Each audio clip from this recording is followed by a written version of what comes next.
এক যুবক নদীর পাড়ে দিয়ে হাঁটছে, অনেক ক্ষুধা লেগেছে, কি করবে বুঝতেছে না, কি করবে, ক্ষুধায় ছটফট করছে। হঠাৎ করে দেখতেছে নদীর পাড়ে দিয়ে একটা ফল, একটা আপেল ভেসে যাচ্ছে। ক্ষুধা তো তড়িৎ গতির পানিতে নামলো, আপেলটা নিল, মুখে কামড় দিল, এক বাইট নেওয়ার সাথে সাথে পেটে গেল, পেটটা ঠান্ডা, এবার দুনিয়া ঠান্ডা, ঠিক কিনা? পেট ঠান্ডা হওয়ার পর যখন পেটে গেল, অস্থিরতা কমে গেল, ব্রেন কাজ করা শুরু করলো। আপনি দেখবেন ক্ষুধা লাগলে ব্রেন কাজ করে না, আওয়াজ দেন, ঠিক না? দেখবেন ক্ষুধা লাগলে ব্রেন কাজ করতে চায় না। যখন ব্রেন কাজ করলো, হঠাৎ মনে হলো আপেলটা জানি মালিক কে জানি এই আপেল ফলটার মালিক। ওই যুবকটার নাম ছিল আবু সালে মুসা জঙ্গি। যখন আবু সালে দেখলেন ফলটা খাওয়ার পরে চিন্তা হলো মালিকটা জানি কে। অথচ আমরা কতজনের হক খেয়ে বসে থাকি, খবর থাকে না, ঠিক না? যুবক চিন্তা করলেন মালিককে, দৌড়ায় গেলেন। যেহেতু স্রোত যেই সাইডে আসতেছে ওই সাইডে হাঁটা শুরু করলেন, যে এই সাইড থেকে যেহেতু আসতেছে উল্টো সাইডে হাঁটা শুরু করলেন। হাঁটতে হাঁটতে দেখতেছেন একটা কিছু দূর গিয়ে দেখলেন একটা ফলের বাগান। ফলের যখন বাগান দেখলেন, বাগানের মালিককে খোঁজা শুরু করলেন। অবশেষে মালিককে পাওয়া গেল, সালাম দিলেন, আসসালামু আলাইকুম। ওয়ালাইকুম সালাম। কি সমস্যা? বলতেছেন যে হুজুর কিছু মনে করবেন না, আপনার বাগান থেকে একটা ফল নদী দিয়ে যাচ্ছিল, ভেসে যাচ্ছিল, হয়তোবা নদীর পারে বাগানটা, তো ফলটা পরে ভাসতে ভাসতে যাচ্ছে। আমার খুব ক্ষুধা লেগেছিল, আমি বুঝতে পারি না, আমি এটা নিয়ে খেয়ে ফেলেছি। আপনি যদি আমাকে ক্ষমা করে দিতেন তাহলে অনেক উপকৃত হতাম। ওই মালিক চিন্তা করলো ফলের থেকেও, ফলের বাগান থেকেও দামি জিনিস পাওয়া গেছে। জোরে জোরে জোরে সুবহানাল্লাহ। দেখেন, আপনার আমার মতোই মানুষ, ওই যে বলেছিলাম আল্লাহ ওয়ালারা কোনো ভিন গ্রহ থেকে ভেসে আসেন নাই, উড়ে আসেন নাই। এই গ্রহ থেকে, এই পৃথিবী থেকে তেনারা আল্লাহ রাসূলকে জয় করেছেন, আল্লাহ রাসূলকে রাজি করেছেন। লাকাদ রাদিয়াল্লাহু আনিল মুমিনিনা ইয ইউবায়িনুকা তাহতা আশ-শাজার। আমার আল্লাহ বলে দিয়েছেন আমার নবীর পথ তোমাদের জন্য কিয়ামত আগ পর্যন্ত খোলা। ইউবায়িনুকা, কিয়ামতের আগ পর্যন্ত খোলা আমার নবীর পথ। এই পথে আমার নবী দামান ধরতে পারলে আল্লাহ রাজি হয়ে যায়। সুবহানাল্লাহ বলে। যখন মালিক চিন্তা করলেন এত দামি একটা ছেলে পেলাম, যুবক, এই বয়সে একটা ফলের জন্য এত দূর চলে এসেছে, তাকে ধরে বসলেন, বলেন ক্ষমা করব না, আমার এখানে গোলামি করতে হবে, আমার এখানে চাকরি করতে হবে। এখন হয়তো যুবক বেচারা বেকায়দায় পড়ে বলতেছে, ঠিক আছে হুজুর। একজন আলেম ছিলেন, তিনি বলে, ঠিক আছে হুজুর, আপনার কাছে আমি খেদমত করব। যখন খেদমত করছেন, দেখা গিয়েছে হাদিসে রওয়ায়াত এসেছে যে 12 বছর খেদমত করেছেন। কয় বছর? 12 বছর গোলামির পরে যখন ওনাকে ছাড় দিবে একটা ফলের জন্য, একটা ফল খেয়েছে, আমরা বান্দার হক মেরে খেয়ে দিই, খবর থাকে না। বান্দা ভালো মতো শুনে, সত্যবাদী হস, চেষ্টা করুন, ভিতরে সততা আনুন। প্রত্যেক বছর মিলাদুন নবীর মাহফিল, রবিউল সানির মাহফিল, কোরআন সুন্নাত দরস, রোজা, ইফতার, সেহরি, তারাবি, ঈদুল ফিতর, ঈদুল আজহা, কত লক্ষ লক্ষ হাজি হজ করে আসে, উমরা করে আসে। এরপরও দুনিয়া যেই সেই, পরের দিন থেকে আবার গুনাহ, ঠিক না? যখন ওই আল্লাহ ওয়ালা ওই যুবকটা বলছেন, হুজুর আমাকে ছেড়ে দেন, আমাকে ক্ষমা করুন। 12 বছর পর ক্ষমা করতেছে, তবে শর্ত একটা। এই শর্তে রাজি হলে সে বলতেছে, হুজুর শোনা লাগবে না, রাজি আছি। বলে, শুনে নাও, আমার একটা মেয়ে আছে, তাকে বিয়ে করতে হবে। বলে, কি বলেন হুজুর? বলে, হ্যাঁ বিয়ে করতে হবে। সে তো মনে করছে পুরস্কার, দেখে যাও মা, ইমতিহান। বলতেছে, আমার মেয়েটা কুৎসিত, বিয়ে করতে হবে। ছেলে বলতেছে, এরপরে মাফি দিবেন তো, মাফ করবেন তো? বলে, হ্যাঁ মাফ করবো। বলে, রাজি আছি। ক্ষমা নিয়ে নিল, বিয়ে শাদী হলো, কালমা হলো। রাতের বেলায় স্বামী স্ত্রী, যুবক যুবতী একসাথে হলো। যখন যুবকটা ঘোমটা যখন সরালো, তার স্ত্রীর ওয়াইফ দেখে যে পূর্ণিমার চাঁদ।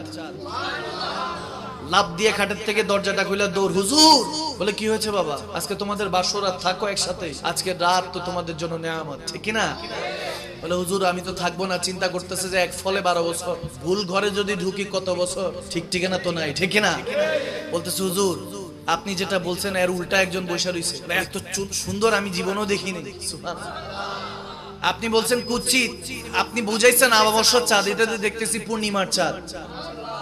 বলে, হ্যাঁ ঠিকই দেখছো, এটাই আমার মেয়ে। বলে, হুজুর কিভাবে হলো? বলে, হ্যাঁ আমার মেয়ে কখনো তার বাবা মা ছাড়া কাউকে দেখে না, এই জন্য বলেছি অন্ধ।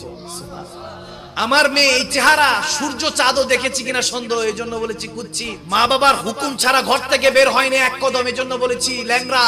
কখনো মা বাবা ছাড়া কোনো কিছু শুনে নাই, কোরআন তেলাওয়াত ছাড়া কোনো কিছু শুনে নাই, এই জন্য বলেছি বয়রা। জুবান দিয়ে দুরুদে পাক, জিকরুল্লাহ আর মা বাপ ছাড়া কোনো কিছু ডাক দেয় না, এই জন্য বলেছি বোবা। বলে, না বাবা এটা তোমার জন্যই গিফট, 12 বছর পর, এই জন্যই তোমাকে লালন পালন। আমার মেয়ে তখন যুবতী ছিল না, প্রাপ্তবয়স্ক ছিল না, এখন প্রাপ্তবয়স্ক হয়েছি, এজন্য তোমার সাথে বিয়ে দিয়েছি। ওনার নাম হলো উম্মুল খায়ের ফাতেমা।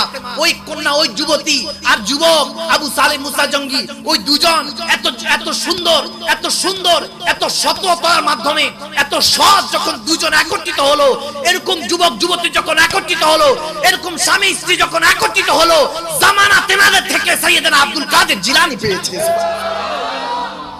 হুজুর গৌসে পাক পেয়েছে, আব্দুল কাদের জিলানী রাদিয়াল্লাহু তাআলা, পীরানে পীর দস্তগীর মেহবুব সুবহানে কুতুবে রব্বানী সাইয়েদনা আব্দুল কাদের জিলানী। আব্বা হলেন আবু সালেহ মুসা জঙ্গি, আম্মা হলেন উম্মুল খায়ের মা ফাতেমা। সুবহানাল্লাহ। কেমন যুবক যুবতী একত্রিত হলে এরকম একজন ওলি জন্ম নেয়। এজন্য যৌবন বয়সে নিজেকে নির্ধারণ করতে হবে, আপনি যেমন পাবেন তেমন। যদি চলেন দুনিয়াদারির মধ্যে, তখন নিয়ামতের জিন্দেগি কিয়ামত বানায় দিবে, এরকম আসবে, ঠিক কি না? মা বাপরে বলবে বৃদ্ধাশ্রমে রেখে আসেন, এরকম অসংখ্য দেখেছি আমি, অসংখ্য। এই তো ৩-৪ বছর আগের কথা, যখন করোনা হয়েছে, কেউ কাউকে দেখতে পারে না, কিয়ামতের একটা মঞ্জার দুনিয়াতে আল্লাহ দেখিয়ে দিয়েছে। ওই দিনটা আমরা ভুলতে বসেছি। ভাইয়েরা আমার, বাবারা আমার, ওই সময় গাউসিয়া কমিটির ভাই বাবারা আমাকে জানিয়েছিলেন, এই আগ্রাবাদে যখন একটা হিন্দু ব্যক্তি লাশ সংস্কারের জন্য গেলে, এরা যখন গাউসিয়া কমিটির ভাইরা, ফৌজ বাহিনী, মাহাদি আলাইহিস সালামের ফৌজ বাহিনী, সুবহানাল্লাহ বলে, ওনারা যখন নিতে গিয়েছেন, ওই ব্যক্তির নাকি ৩-৪টা বিল্ডিং ছিল, একমাত্র ছেলের নামে লিখে দিয়েছে, অথচ ছেলেটা একটা বাবাকে শুকনো কিছু খাবার দিয়ে ঘরবন্দি করে রেখেছে, পরে লাশটা নিয়ে ৩-৪ দিন পর বের হইতে হয়েছে। নাউজুবিল্লাহ পড়বেন না? অন্য ধর্মের, কিন্তু ইনসানিয়ত নেই। কেন? কারণ ইসলামের নূর নেই। ইসলামের নূর আপনার ভিতরে নিতে হবে। ইন্না দীন ইনদাল্লাহিল ইসলাম, Islam is the complete code of the life. পূর্ণাঙ্গ জীবন বিধান আপনার ভিতরে যদি না প্রবেশ করে, আপনার মধ্যে কোনো কিছুই আসবে। সাইয়েদনা আব্দুল কাদের জিলানী রাদিয়াল্লাহু তাআলা, তিনি যখন ছোট অবস্থায় ছিলেন, রওয়ায়াতের মধ্যে আসে 18 পারা কোরআন মুখস্থ করে দুনিয়াতে এসেছেন। সুবহানাল্লাহ। কারণ তেনার মা প্রত্যেক সময় কোরআনে পাক তেলাওয়াত করতেন। সুবহানাল্লাহ বলবেন না? এজন্য মারা যারা প্রেগনেন্ট, গর্ভবতী অবস্থায় কোরআন তেলাওয়াত শুনতে হবে, বেশি বেশি পড়তে হবে। ওই মুহূর্তে আপনি 9 মাস 10 দিন, 10 মাস 10 দিন, যতদিন গর্ভ ধারণ করছেন, গর্ভবতী অবস্থায় আছেন, প্রেগনেন্ট অবস্থায় আছেন, সে অবস্থার মধ্যে আপনার ওই ঋতুস্রাব, পিরিয়ড আর হবে না। আল্লাহ আপনাকে ওই সময় তখন পাক সাফ রাখেন, কারণ ওই নাপাক রক্ত থেকে পাক একটা জাত তৈরি হয়, ঠিক কি না? একটা মানুষ তৈরি হয়, বনি ইনসান তৈরি হয়, আশরাফুল মাখলুকাত, সৃষ্টির সেরা জীব তৈরি হয়। একটা নাপাক ফোঁটা পানি থেকে, নাপাক রক্তের মিশ্রণে এই বান্দা আপনাকে তৈরি করেছেন আল্লাহ। অহংকার করে কোনো লাভ নেই। এই দুনিয়ায় অহংকার করে কেউ টিকতে পারেনি, আপনিও পারবেন না। 18 পারা কোরআন মুখস্থ করে সাইয়েদনা আব্দুল কাদের জিলানীর আম্মা জান কেবলা পড়তেন, বিধায় তিনি মুখস্থ করে দুনিয়াতে এসেছেন গৌসে পাক। এমনই হয়েছে, গৌসে পাক যখন ছোটবেলায় দুষ্টুমি করতেন, মা তো শাসন করার জন্য লাঠি নিছে, দৌড়ানি দিছে। অনেকের মনে হতে পারে যে এগুলো বানানো কিচ্ছা কাহিনী। না, কারামাত আউলিয়া হাক্কুন, ওলি আল্লাহদের কারামত সত্য। যদি মাটা ওরকম হয়, নেককার হয়, শিশু হলো, ওই বান্দাটাকেও আল্লাহ নেককার হিসাবে কবুল করে, ঠিক না? মাদার জাত ওলি হয়, তিনি মায়ের পেটের থেকে ওলি হয়ে বের হয়েছে। কিছু বছর পূর্বে আমি দেখেছি, এক ইহুদি নারীর ঘর থেকে এক ছেলে 5 পারা না জানি 6 পারা কোরআন মুখস্থি করে বের হয়েছে। এক শিশু জন্ম নিয়েছে। সুবহানাল্লাহ। ওই ইহুদি নারীর পাশে এক ঘর ছিল, মুসলমানের ঘর, ওখানের মধ্যে নাকি এক নারী প্রত্যেকদিন কোরআন তেলাওয়াত করতো। ইহুদি মহিলার ভালো লাগতো, গর্ভবতী অবস্থায় সেটা কান পেতে শুনতো। সুবহানাল্লাহ। নাপাক ঘরে পাকের পয়দা হতে পারে যদি জাতটা ঠিক থাকে, নিয়ত ঠিক থাকে, ঠিক না? গৌসে পাক যখন দৌড় দিতেছে, সমস্ত কবরবাসীরা সালাম, আসসালামু আলাইকুম ইয়া আব্দুল কাদের জিলানী, ইয়া গৌসে পাক, সালাম দিছে। গৌসে পাকের আম্মা জান দেখে তো অবাক, স্ট্রেঞ্জ, তাকায় আছে যে মুর্দা সালাম দিতেছে আমার বাচ্চারে, 7-8 বছরের বাচ্চারে সালাম দিতে, অবাক হয়ে গেলেন। তখন আম্মা জান কেবলা বুঝতে পারলেন আমার ছেলে 8-10টা ছেলের মতো না। পাঠিয়ে দিলেন জিলান থেকে 40 দিরহাম এরখানে পকেটের মধ্যে বেঁধে দিলেন, সুই সুতা দিয়ে বেঁধে দিলেন, কেউ যাতে না দেখে। ওয়াকিয়াগুলি এই জন্য স্মরণ করিয়ে দিচ্ছি যাতে আপনার রিভাইজ হয়। যত বেশি পড়বেন, যেমন সূরা ফাতিহা, আপনি যত বেশি পড়বেন তত বেশি মনে থাকবে। সূরা ফাতিহা যেমন 5 ওয়াক্ত নামাজের প্রতি রাকাতে পড়তে হয়, এটা দ্বারা আল্লাহ বুঝিয়ে দেন ইহদিনাস সিরাতাল মুস্তাকিম, ইয়া Allah almighty please guide us to straight path. আপনাকে আল্লাহ বুঝায়, বান্দা পড়তে থাক, আল্লাহ আমাকে দেখাও সেই পথ যে পথে তোমার স্বজনরা, তোমার প্রিয়রা চলেছে, ঠিক না? আল্লাহর কাছে প্রার্থনা করি, প্রতি রাকাতে পড়ি। এরভাবে আপনাকে রিভাইজ দিতে হবে। প্রত্যেকটা হাদিস, প্রত্যেকটা কোরআনের আয়াত, ওয়াকিয়া। ডাকাত চেক করছে সবাইকে, কাউকে পাচ্ছে না। যখন গৌসে পাক আব্দুল কাদের জিলানীকে, ছোট্ট আব্দুল কাদের জিলানী বাচ্চা অবস্থায় যখন চেক করছে, তখন গৌসে পাক বলতেছে তুমি তালাশ করলে পাবা না, তবে আমার কাছে 40 দিরহাম আছে। সুবহানাল্লাহ কোন সুবহানাল্লাহ বলেন না। বলে 40 দিরহাম আছে। এখন ওই চোর ভালো মতো তালাশ করে দেখে পায় না। সর্দারকে ডাক দিল। সর্দার বলতেছে কি ব্যাপার আছে আপনার কাছে? বলে হ্যাঁ আমার কাছে 40 দিরহাম আছে। বলে কোথায় আছে? তখন তিনি বলতেছে একটা ছুরি দেন, নাইফ। ছুরি নিলেন, পকেট কেটে 40 দিরহাম যখন বের করলেন, ওই ডাকাত তো অবাক। বলে কি বলেন? আপনি তো না দেখালেও পারতেন, আপনি দেখাচ্ছেন কেন? তখন তিনি বলতেছেন আমি ইসলামের অনুসারী, আমি নবীর উম্মত। আল কাযবু হিলাক ওয়াল কুফরু যুলমাতুন, মিথ্যা ধ্বংস করে, কুফরি অন্ধকারের দিকে নিয়ে যায়, ঠিক না? বলে আমি মিথ্যা বলি না, মিথ্যা বলা মহাপাপ। কারণ এই মহাপাপ থেকেই পাপের শুরুয়াত হয়। একটা মিথ্যা দাবা চাপা দেওয়ার জন্য বান্দা 100টা মিথ্যা বলে ফেলে, ঠিক না? বলতেছে আমি মিথ্যা বলি না। তখন ওই ডাকাত অবাক হলেন। বেলায়েতে চোখ দিয়ে যখন হয়তোবা ফায়েজ দিয়েছেন, মুনাওয়ার হয়ে গিয়েছে, সে ডাকাত বলতেছে আমি কলমা পড়তে চাই, আপনার হাতে বায়াত হতে চাই। সুবহানাল্লাহ। কালমা পড়ে মুসলমান হয়ে গেলেন। গৌসে পাক ফায়েজ দিয়ে বলেন, দায়িত্ব দিয়ে দিলেন, পাঠিয়ে দিলেন।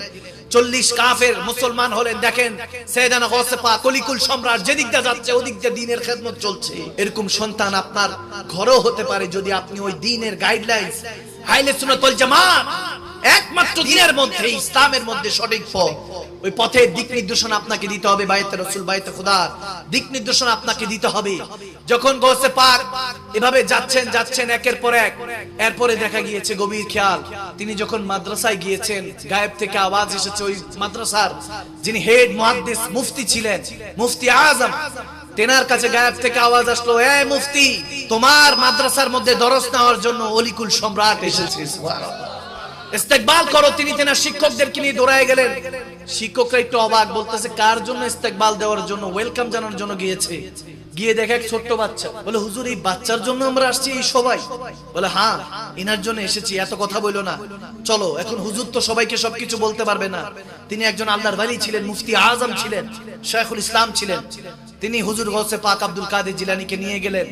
মজার বিষয়, এখন প্রত্যেক শিক্ষক নালিশ নিয়ে আসছে মুফতি সাহেবের কাছে। প্রিন্সিপাল যিনি, তেনার কাছে নিয়ে আসছে। সব শিক্ষকরা সবাই নালিশ দিতেছে, হুজুর আব্দুল কাদের তো খুব ডেঞ্জারাস ছেলে, তাকে নিয়ে পারা যাচ্ছে না। বলে কি হয়েছে? বলে যখন পহেলা আউয়ালে দিলাম, সে দেখতেছি যে 5ম ক্লাসের পড়া আমাদেরকে শোনাচ্ছে, সুবহানাল্লাহ। এরপর 5ম ক্লাসে দিলাম, দেখি 10ম ক্লাসের পড়া আমাকে শোনাচ্ছে। এরপর 10ম ক্লাসে দিলাম, দেখি যে মুফতি মুহাদ্দিসের কিতাব পড়ে শোনাচ্ছে। বলে এরকম ছাত্র তো জীবনও দেখি নাই, এটা কেমন ধরনের ছাত্র? হুজুর বলতেছে তোমাদের সাধ্য নাই এনাকে পড়ার, এনাকে আমার কাছে আনো। নিজের কাছে নিয়ে নিলেন। দেখা গেল তখনকার দিনে ছুটি পড়লো, তখন এই প্রিন্সিপাল হুজুরের কাছে এক বৃদ্ধ আসছে, 80-90 বছরের বৃদ্ধ এসেছে, যে ছুটির মধ্যে কোনো যদি ছাত্র দিতেও লজিং হিসাবে থাকবে। ওই বৃদ্ধর একটাই মাত্র বউ, সন্তান নেই, খেদমত করবে, একটা ছাত্র চেয়েছে। এসে হুজুর কাছে বলে গেছে। হুজুর বলতেছে আগামী কালকে আসো, তোমাকে একটা ছাত্র দিয়ে দিব, তোমার কাছে থাকবে মাসখানেকের জন্য। এখন হুজুর ছোট্ট আব্দুল কাদের জিলানী গৌসে পাককে দাওয়াত করলো যে আমার বাসায় আসবেন আপনি, আগামী কালকে খাবারের দাওয়াত। সুবহানাল্লাহ। শিক্ষক দাওয়াত দিচ্ছে ছাত্রকে, আল্লাহু আকবার। শিক্ষক দাওয়াত দিচ্ছে কাকে? ছাত্রকে। এখন ছুটি পড়ে গেল। গৌসে পাক বলতেছেন হুজুর যতদিন পর্যন্ত আমি আলেম না হব, মাকে বলেছি ততদিন পর্যন্ত বাড়ি ফিরবো না। সুবহানাল্লাহ বলে। গৌসে পাক হয়ে গেলেন। তখন প্রিন্সিপাল হুজুরের কাছে দাওয়াত খেতে যখন গিয়েছেন, বাসায় আসলেন, দাওয়াত খাইলেন। ওই বৃদ্ধ অপেক্ষা করছে, খাবার দাবার হলো। বৃদ্ধকে বললেন যে এই যে যিনি আছেন, এই ছোট্ট বাচ্চা আব্দুল কাদের, ওনার নাম, জিলান থেকে এসেছে, আপনি তেনাকে নিয়ে যান, আপনার বাসায় এখন থাকবে, যদি কোনো কাজ থাকে তিনি করে দিবেন, সমস্যা নেই। ছোট্ট আব্দুল কাদের জিলানী শিশু অবস্থায় বলতেছেন আমার 3টা শর্ত।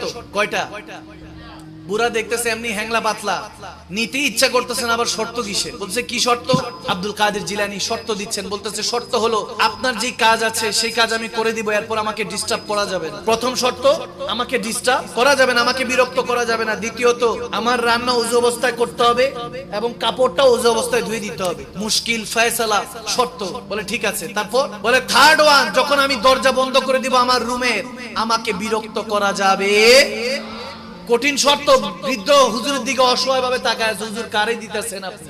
এরে নিয়ে গেলে তো আমি মুসিবতে পড়বো, আমার উপকারের থেকে অপকার বেশি। এখন হুজুরের কথা তো ফেলতে পারবে না, বলতেছে নিয়ে যাও। জি, ওই বৃদ্ধ বলতেছে জি হুজুর। নিয়ে গেল। হুজুর গৌসে পাক আব্দুল কাদের জিলানী গিয়েছেন, কাজকর্ম করেন, দেখতেছেন যা কাজ দেয় 5 ঘন্টার কাজ 1 ঘন্টায় শেষ। সুবহানাল্লাহ। করে টোরে খাবারও খাচ্ছেন, খাবার খাচ্ছেন, খাওয়ার আগে জিজ্ঞেস করতেছেন খাবারটা কি ওযু সহকারে বানানো হয়েছে? বলে হ্যাঁ ওযু করেই রান্না করেছে। বলে আমার কাপড়টা কি ওযু করে ধুয়ে দেওয়া হয়েছে? বলে হ্যাঁ ধুয়ে দেওয়া হয়েছে শর্ত অনুযায়ী। বুড়া বুড়ি দুজন নারাজ। বলে কাকে ধরে নিয়ে আসছেন? আমাদের খেদমতের থেকে দেখি ওনাকে খেদমত করতে হয় বেশি।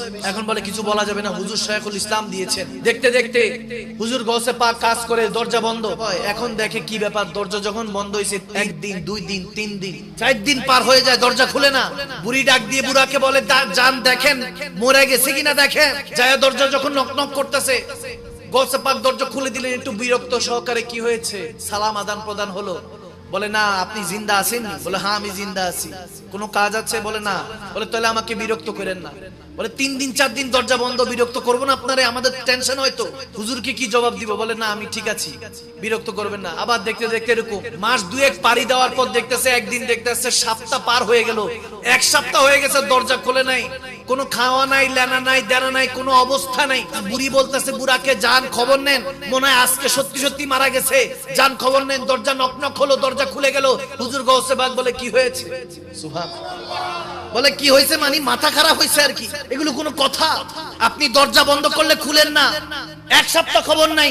বেলায়েতের ক্ষমতা অন্য জায়গায়, এগুলো আপনাকে আমাকে বুঝতে হবে, খুঁজতে হবে, তাহলে আপনি আল্লাহকে পাবেন, রাসূলকে পাবেন। যখন হুজুর গৌসে পাককে বলতেছেন যে আপনি দরজা বন্ধ করে আছেন, কোনো খোঁজ খবর নাই, তখন রাত বাজতেছে অনেক রাত। বুড়া যখন এই কথা বললো, বৃদ্ধকে টেনে নিয়ে মাঠের মধ্যে নিয়ে গেল, ওই বাড়ির যে আঙ্গিনা আছে উঠানের মধ্যে নিয়ে হুজুর গৌসে পাক হঠাৎ করে ডান হাতটাও তুলে ওই বৃদ্ধকে ঢুকাই দিলেন।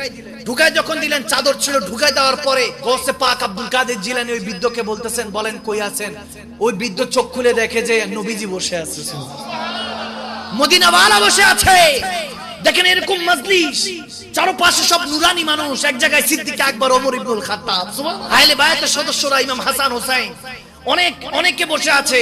হুজুর গৌসে পাক আছেন, জুনায়েদ বাগদাদি আছেন, ইমাম তাফতাজানি আছেন, বড় বড় ওলি আল্লাহরা বাম সাইডে বসা, ডান পাশে ওলি আল্লাহদের সাথে সাহাবায়ে রাসূলরা বসা, গৌসে পাক আহলে বায়াতরা বসা, মাঝখানে আমার নবী বসা, খেতাব করতেছে।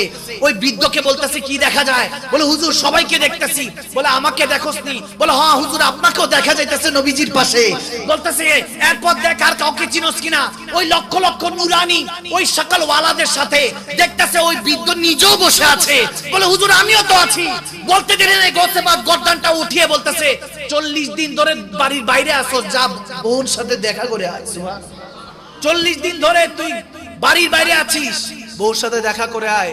ওই বৃদ্ধ বলতেছে কি বলেন হুজুর, 1 মিনিট 2 মিনিট হয়েছে, কি 40 দিন নাই? যায়া যখন বুড়ির কাছে গেছে, বুড়ি তো বুড়ারে ধরে যত রকমের কান্না আছে ধইরা, কই গেছো, কি করলাম, তোমার কি কোনো দোষ হয়েছে, কোনো কিছু কি বলেছি? বলে কি হয়েছে? বলে 40 দিন ধরে আপনি কোথায় ছিলেন? বলে কি বলে, বুড়ির মাথাই খারাপ হয়েছে, বুড়ি অবস্থায় মাথাই খারাপ হয়েছে। ফজরে নামাজ পড়লেন, নামাজ পড়ার পরে মুসল্লিরা সালাম দিতেছে, মুরব্বি আপনি কেমন আছেন, কোথায় ছিলেন 40 দিন, কই ছিলেন, হজে গেছেন নাকি? সুবহানাল্লাহ। বলে কি বলে, মুসল্লিদের মাথা খারাপ নাকি? এরপর যখন এলাকায় বের হয়েছে সবাই সালাম দেয় বৃদ্ধ লোককে, তিনি অবাক, বুঝতে আর দেরি হলো না, এই সব বেলায়েতের শাহিনশার কেরামত, ঠিক না? অলিকুল সম্রাটের বেলায়েতের দৃষ্টি পড়ে গিয়েছে। তেনার কলম যখন খুলে গেল, দৌড়ায় গৌসে পাকের কদমে গেলেন, গিয়ে বলতে হুজুর আমাকে মাফ করেন, আমি এখনই কলমা পড়বো, আপনার হাতে বায়াত নিব। তিনি বায়াত নিয়ে কাজী সিলসিলায় দাখিল হলেন। ওই বৃদ্ধ তখন দৌড়ায় তার বুড়ার কাছে, স্ত্রীর কাছে, বুড়ির কাছে গিয়ে বলতেছে আজকে থেকে আমার গৌসে পাকের আব্দুল কাদের জিলানীর ওযু সহকারে ভালো মতো মহব্বত নিয়ে রান্না বান্না করবা, কাপড় ধুয়ে দিবা। বিউরি বলতেছে মনে হয় 40 দিন করতে ঘুরে এসে বুড়ার মাথায় খারাপ হয়ে গেছে, কি বলতেছেন? বলে না, যা বলতেছি সেটাই করো। এখন বলতে বলতে বুড়ি যখন রাগ হলো, তাদের স্বামী স্ত্রীর মধ্যে ঝগড়া হলো, গৌসে পাকের দিকে গেলেন। কাছাকাছি গিয়ে দেখেন যে গৌসে পাক এরকম রাতের বেলায় বের হইতেছে। বুড়ি বলে এই ছেলেরে নিয়ে আমি মাস 2-1 নিয়ে বহুত টেনশনে আছি, এই ছেলেকে নিয়ে বহুত পেরেশানি আছি, এখন আবার রাতের গভীরে কই যাইতেছে। পিছনে পিছনে যখন যাচ্ছে তখন এক ঝাড়ের মধ্যে দিয়ে লুকিয়ে দেখতেছে। আগেরকার দিনের মানুষের শ্রবণ শক্তি অনেক ভালো ছিল, ঝাড় থেকে দেখতেছে হুজুর গৌসে পাক আব্দুল কাদের জিলানী একটা কবরস্থানের সামনে এসে বসে আছে। এক বৃদ্ধ মহিলা কাঁদতেছে, তেনার কাছে গিয়ে বসলেন। বলতেছে কি হয়েছে মা, কাঁদতেছেন কেন? ওই বৃদ্ধ ওই মহিলা ওই মাটা বলতেছে আমার সন্তান নাই, স্বামী নাই, একটাই সন্তান ছিল, আজকেই মারা গিয়েছে। তখন গৌসে পাক আব্দুল কাদের জিলানী বলতেছে জিন্দা করে দেই, কিছু বলবেন না তো, কিছু মনে করবেন না তো? তখন ওই মহিলা বলতেছে কি বলেন, মস্করা কেন করেন, আজকে এমনি আমার সন্তান হারিয়েছি, কি আপনি জিন্দা করে দিবেন? জান মালের দায়িত্ব তো সে আল্লাহ, তিনি বলতেছেন হ্যাঁ আল্লাহরই দায়িত্ব, তবে আল্লাহর কাছে রিকোয়েস্ট করনে ওয়ালাও এই দুনিয়াতে আছে। তখন ওই মা বলতেছে কি বলেন, বলে হ্যাঁ। তখন ওই গসে পাক বলতেছেন কুম বিইজনিল্লাহ, কোন জায়গায় এসেছে কুম বিইজনি বলেছেন কুম বিইজনি, যে আমি বলতেছি আব্দুল কাদের আল্লাহর হুকুমে দাঁড়িয়ে যা। ওই যুবক মৃত অবস্থায় দাঁড়িয়ে গেল, দাঁড়িয়ে সালাম দিচ্ছে। ওই মা তো অবাক হয়ে গেল। তখন মা ছেলেকে কালমা পড়িয়ে আবার বায়াত দিয়ে তাদেরকে ফায়েজ বরকত দিয়ে পাঠিয়ে দিলেন যে তোমরা অন্য জায়গায় চলে যাও, এখানে তো তোমার ছেলে মারা গিয়েছে জানে, অন্য গ্রামে চলে যাও। চলে গেলেন। এদিক দিয়ে ওই বুড়ি বাস ঝাড় থেকে এই কাহিনী দেখে অবস্থা খারাপ। যখন দেখে মুর্দা জিন্দা হয়ে গেছে, মাথা খারাপ হয়ে গেছে, তখন বুড়া খুঁজতেছে আমার বুড়ি কই গেল। হুজুর গসে পাকের কাছে আসলেন, বলেন হুজুর আমার বুড়ি পাচ্ছি না, আমার স্ত্রীকে পাচ্ছি না। বলে ওই বাস ঝাড়ে পড়ে আছে, কারামত দেখছে তো, মাথা ঠিক নাই। যতক্ষণ পর্যন্ত কারামত বান্দা দেখে না ততক্ষণ পর্যন্ত আল্লাহ সেজদা কি, নবী দুরুদ কি তা বান্দা বুঝতে পারে না। যখন দেখে যায় তখন তার কলব খুলে যায়, কাশ খুলে যায়, তার সে চোখ বন্ধ করেও তো দুই কাঁধের ফেরেশতা দেখে, চোখ খুললেও দুই কাঁধের ফেরেশতা দেখে, চোখ বন্ধ করেও নবীকে দেখে, আল্লাহকে দেখে। মান রানী ফাকাত জাল হক, যে নবীকে দেখে সেই তো আল্লাহকে দেখে। গসে পাকের কাছে বুড়ি এবং বুড়া দুজন দৌড়ে আসলো, কলমা পড়লো, বায়াত নিল, তওবা করলো, বলল হুজুর আজকে থেকে আপনার যেভাবে বলবেন সেভাবে চলবো। তখন হুজুরের কাছে আবদার করলো, হুজুর আমরা নিঃসন্তান, একটা সন্তান দেন। তখন হুজুর বললেন যে আপনাদের কোনো সন্তান নাই। চোখ বন্ধ করে বলে তোমাদের কোনো সন্তান নাই। তখন তারা বলে উঠলো, হুজুর যিনি চোখ বন্ধ করে বলতে পারে কোনো সন্তান নাই, আমার বিশ্বাস আল্লাহর হুকুমে চোখ বন্ধ করে তিনি সন্তানের ব্যবস্থাও করতে পারে। গসে পাক বলতেছে যা, আমার একজন আওলাদকে তোকে দান করে দিলাম, তার নাম সাইয়েদনা মহিউদ্দিন ইবনুল আরাবী। সুবহানাল্লাহ বলেন। আল্লাহ